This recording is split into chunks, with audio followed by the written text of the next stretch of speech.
All right, so we're recording now, and yeah, Bernie, we've had a really good chat so far. Really cool. We've spoken about some of the erg work, and your HYROX experience in Sydney, which has been really cool. So guys, if you're watching this video back, Bernie, yeah, he's on the road, he's driving, so he's on the call. But I'm just going to dive in to a subject that I think everyone, well, I know everyone is going to benefit from, and it's got to do with training. And it's literally my favorite subject when it comes to anything training. So Bernie, you're gonna love this as well. And I know you are driving, so maybe later you can jump back on the call because I'm going to share some stuff on the screen as well. And Bernie too, if you can just let me know real quickly, the workout you did this morning, was that the what workout was that? Was that the HYROX piece? It was like a lot of movements. Yeah, so that HYROX, I like think, run ski, run row. yep. Burpees, farmers carry. Yeah. Yep, that one. Awesome. Because I got that as an example. I thought you would have done that well this week sometime. So you've done it this morning, which is really, really cool. All right. So the word I'm going to bring up. So this is going to help everyone with their training. And the word is repeatability. Okay. So repeatability, repeatability, repeatability. I will repeat it over and over and over again. And when it comes to the world of HYROX, and when it comes to just fitness in general, this is one concept that the best in the world implement very well. And it's something that's so overlooked by especially obviously new people into the gym space, training space, but your amateur athletes. We overcomplicate things. And again, if you're looking to what the best of the best are doing in the world, it is really simple methods and concepts just done really, really well. And one of those concepts that is definitely at the forefront of everything is the idea of repeatability.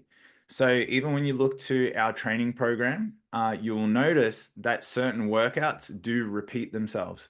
You'll notice that certain runs week after week, like we're not changing it too drastically, they will repeat. And sometimes you might see differences in the movements, but if you actually look at the structure and the workload that you're doing, it's all very much the same. That's all programmed there for a reason. The 12 weeks out is a little bit more of an aggressive drive towards performance, but especially if you're looking at the programming from 12 months out, 9 months out, 6 months out, there is some really, really steady progress or intensification because we're really working on the idea of repeatability. Now, what does that mean? And that's why we're going to bring up today's workout, because I really want you guys to understand this from a principle point of view. All right, just from a principle point of view. And if you get this, which you will, because I'm going to keep repeating myself, repeatability, you will learn to master not only your own training, you'll be able to look at the program, you'll be able to look at prescriptions with a totally different mindset, and you will also achieve so much more in a shorter period of time, which sounds good. Does that sound good, Bernie? Yeah, mate. Sounds good. All right, so what I'm going to do is I'm just going to bring up a whiteboard. Whiteboard. I believe this is the one. Yep.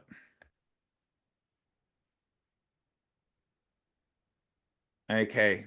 Now, Bernie, I know you're driving, but you can see that on the screen. Yeah, mate. Awesome. All right.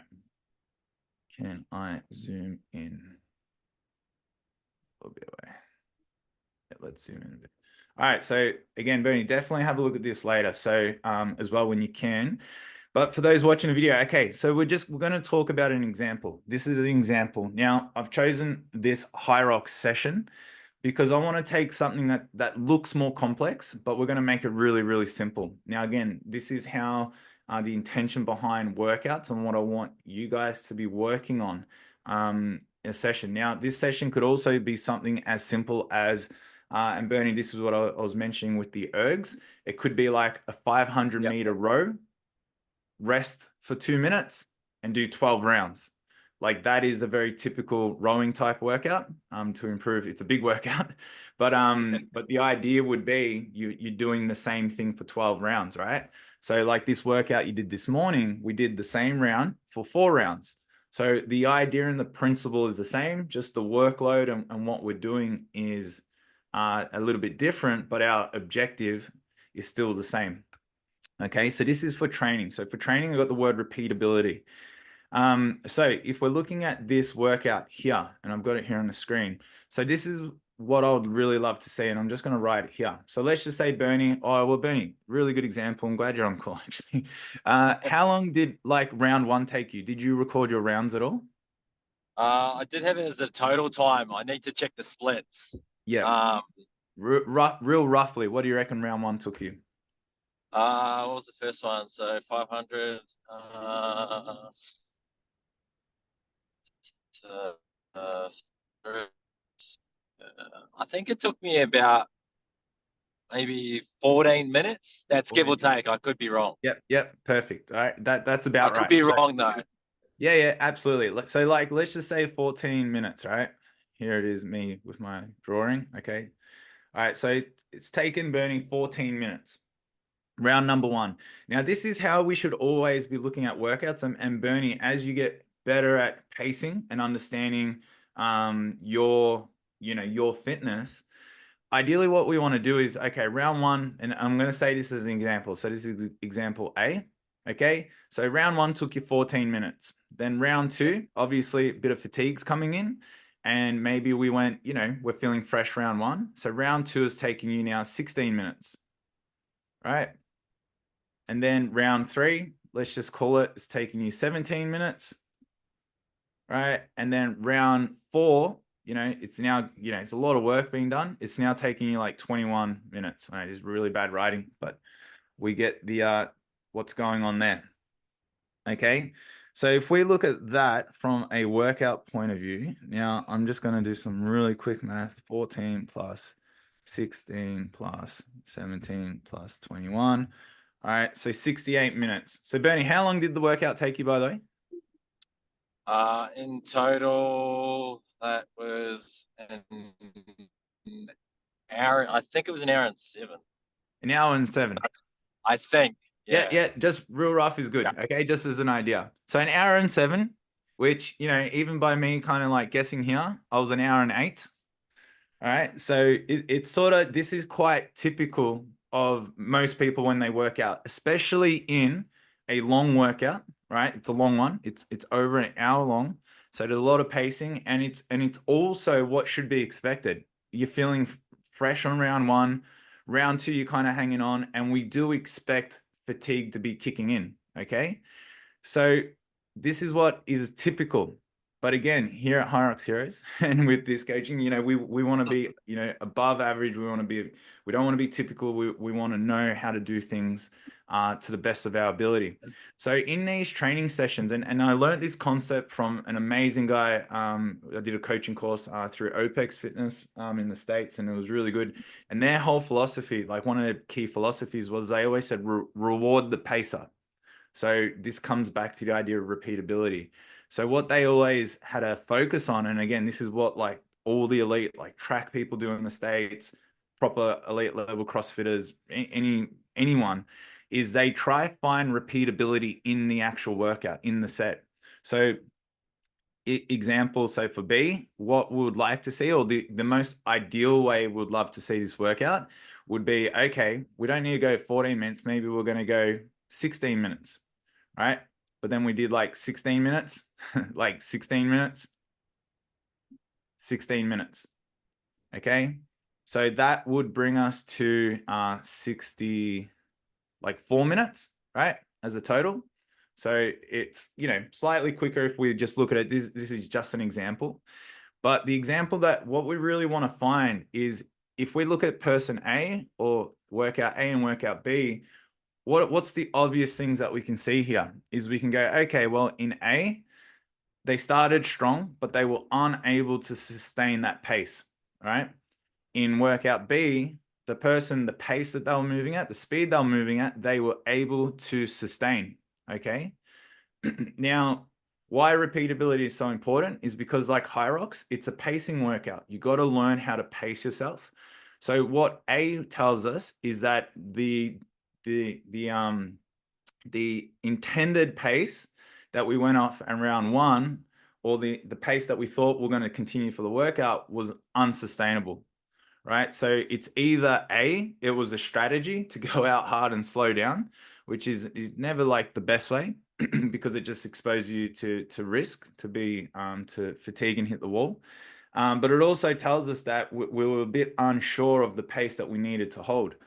But this is still really good because this is what we learn from a workout. So like Bernie, if you do look at your splits and you see the workout did unfold something like that, it's really good to tell us. So we could go, okay, well, 14 is too quick, 21 was the slowest.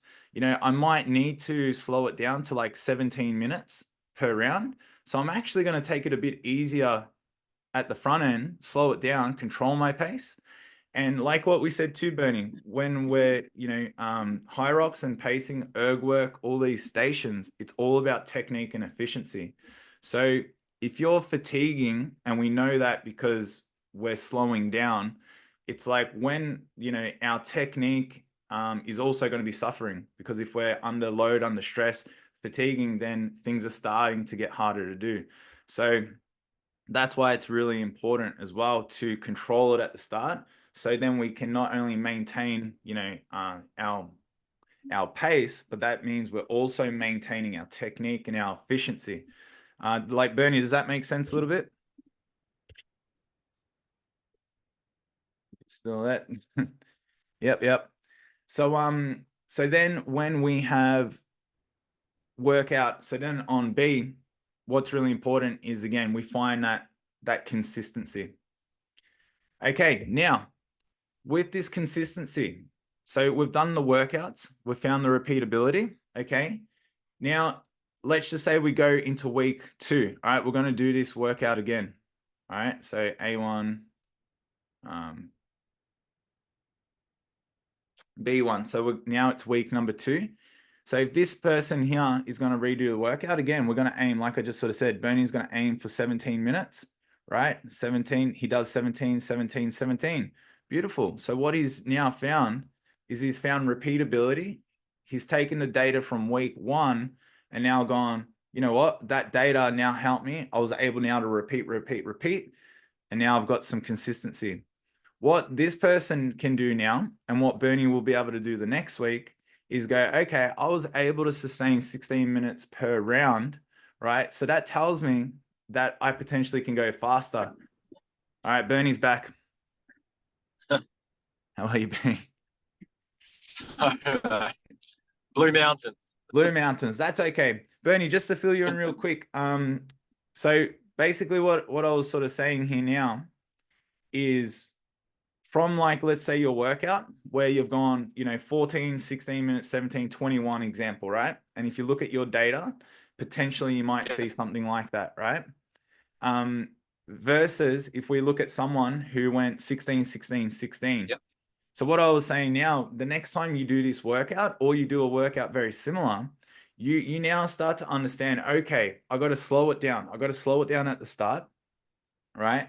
But the goal is I'm going to look at the clock and I'm going to try hit the same time every single time. Yes. So yeah, so that data from today's workout is going to be good for next time you do a long 60-minute workout, because now you got a goal, a time goal, to be like, all right, 14 was too quick, 21 was too slow, 17 I reckon is going to be about right. So this workout, I'm going to take it easy in the first round, 17 minutes. Second round, 17 minutes. Okay, it's getting a bit harder now, but I'm going to hold on to 17 minutes. And now I did 17 minutes in the last round, right? Now what that shows is you displayed repeatability, right? And now that also means, and this is the next point I'm going to finish on, now that you've displayed repeatability, we can now accurately say that is what you're capable of. Like that is your fitness level. You are able to sustain that pace. So if we were to like redo the same workout, or something very similar, let's just say the exact same workout, now you can go into that next workout going, you know what, I'm going to try do 16 minutes around, right? And if you're able to do 16 minutes around next time, that is a very accurate measure of improved fitness. Why? Because we were able to sustain and then we're able to improve. What can typically happen sometimes is if people go, okay, well, I did 17 last time, I'm going to try to do 16 minutes this time. That 16 might be, 16 flat, right? Then it could turn into a 16:10, right? And it could turn into a 16:40, right? And then it might be like you're just holding on to a 16:50, right?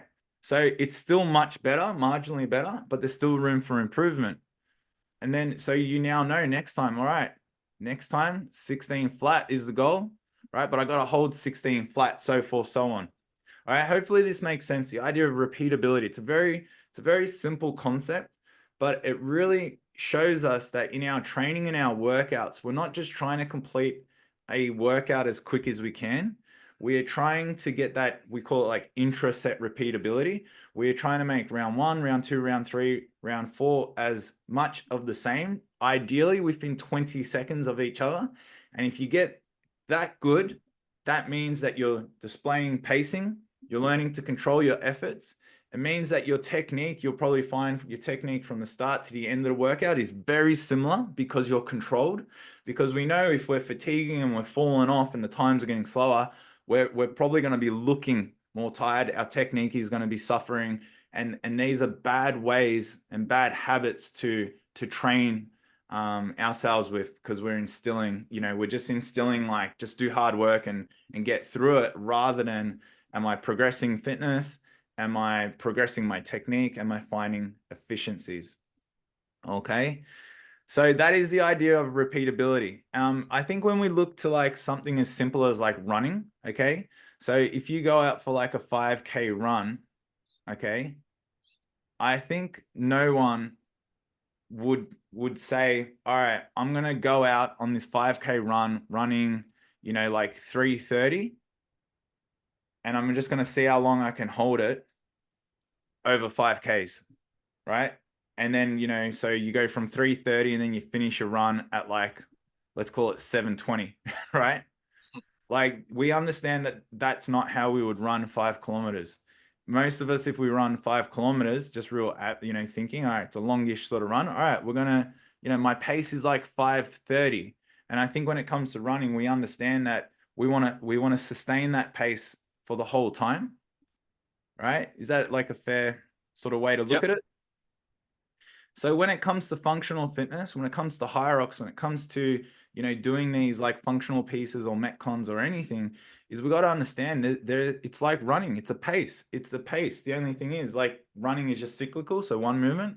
Functional just means there's all different things in there, but we still just got to find a pace that we can sustain. And then that means you're going to get to the, you're going to get to the end the most effectively. All right. So yeah, so yeah, I'll wrap it up there because I can keep talking, but hopefully that really drives the point home. And I will keep repeating this over and over when we look at workouts. And please let me know how you go. Like even Bernie in your workouts, if you ever want to comment or flick me through some of your data of your workouts, like times and things like that. I love it because I can always say, hey, it was really good here, but we slowed down there. Or, the data always will tell us the story of what happened in the workout. Just like when we look back to our HYROX data, right? We can see, like we were saying Bernie earlier, it's like the sleds really cooked us. Yep. And we can really, we can really understand that when it comes to like training. And that's what we want to train for, is we want to know the pacing on the ergs. Like in a workout like this, it's like, okay, well, I was getting really fatigued in round 3. My pace was X, right? So, okay, that should be kind of a pace that I want to approach the erg or the ski erg when it comes to race day, because if I go faster than that, I know it's just burning too much energy because I can't sustain it later on down the track. Things like that. So we're always starting with repeatability. And then the idea, this will be the last thing I'll say, is the idea of repeatability is a training concept, right? Because HYROX is not repeatable. Like the actual event, we want to be unrepeatable. So we always know if we can sustain certain efforts in training, that we know on the day we're always going to be able to produce a little bit more. And that's why training should never replicate the intensity of the actual event. It should always replicate training intensity, because we don't want to overdo ourselves, overcook ourselves, overstimulate nervous systems, all that kind of stuff. So that's why really the quality of our training and how good we get at all of this is really going to determine how we rock up on the day and how good of a performance we can actually put out. So that's why it's like you got to just do the hard work. If you do the hard work and you be attentive to these little things, it makes it more fun. But again, the results will speak for themselves. So yeah, so Bernie, while you're on the call, if you can still hear me, is there any questions to add to that, or anything that you even experienced in your workout this morning that this resonates with? Oh, I think I just leveled up on how to look at the workout as Yeah, well. And in regards to the repeatability, like I think now going into it next time, I'll have that in mind. yep, So I think, yeah, that was huge for me just then. That was really great information yep, on awesome. how to look at it. Mate, big time. I'm really Oh, glad you got that insight, and that's why I wanted to bring it up today too, because I know a lot of us and yourself, like, you're getting into the training, and this will really, it will really literally change your, like, how you progress and your results moving forward, because you're not just like doing the workout, you're now improving how you do workouts. And if you do that week after week, you not only will learn more about yourself, but it's just refining. It's that refinement that you'll get. So, and yeah, you'll be mind blown. You'll be mind blown because you're like, you got to like slow it down a little bit. It's like what we said, take a step back, slow it down, and be repeatable today. And if I get that really good, then next week I know how to just keep moving this thing forward. It's really cool. Like, even when I got some of my data, and I'll try to share something with you as well. We got a really good workout we're doing this afternoon. yeah, It's a 70-minute time cap, so it's a long workout. It's like, again, it's a big long workout. There's a few things in it, very HYROX style. yeah. But that's exactly what I do today. I think I'm aiming to get through like, yeah, like 3 or 4 rounds. But I always will start sort of not the fastest, but my time will be like pretty much exactly the same, exactly the same, exactly the same, exactly the same. And that pace at the end that I'm holding typically is far faster than anyone else because they've started to slow down, where Yeah. I've just kept sustaining. And that's why when you look to like the James Kellys, or the people at the front of the field, they don't seem to slow down. They seem, No. if anything, they seem to speed up at the end, and that's because they just know how to manage themselves. And the only way they can manage themselves is they understand this idea of being repeatable in pacing, in training. So yeah, I awesome, love it, Bernie. bro. I love that. That's a huge upgrade in the brain. Like, Yeah, big time. And again, you take it in today, you learn from it, you apply it, and then again, we'll keep talking and keep, this will only make more and more sense as you keep trying to apply it as well. So, really good. All thank right, you so much. no worries, Bernie, my man. Thank you so much for jumping on the call today. Hopefully, again, you're making progress. Loving all the work, loving seeing you do all your training. I can't wait to catch up with you and meet you properly in person, Yeah, um, it'd be amazing. which is going to be exciting. And yeah, we'll go from there. And like always, if you need me, just reach out, message through the group, and let's just keep making progress. Thanks, bro. All right, Bernie. Well, mate, you have a well, enjoy your drive. Safe Thanks, man. travels. All the best wishes and love to your family in this time. And yeah, we'll stay in touch. Thanks, buddy. All right. Have a good day, man. Enjoy that workout. I will. See you soon. Bye-bye. See you, bro.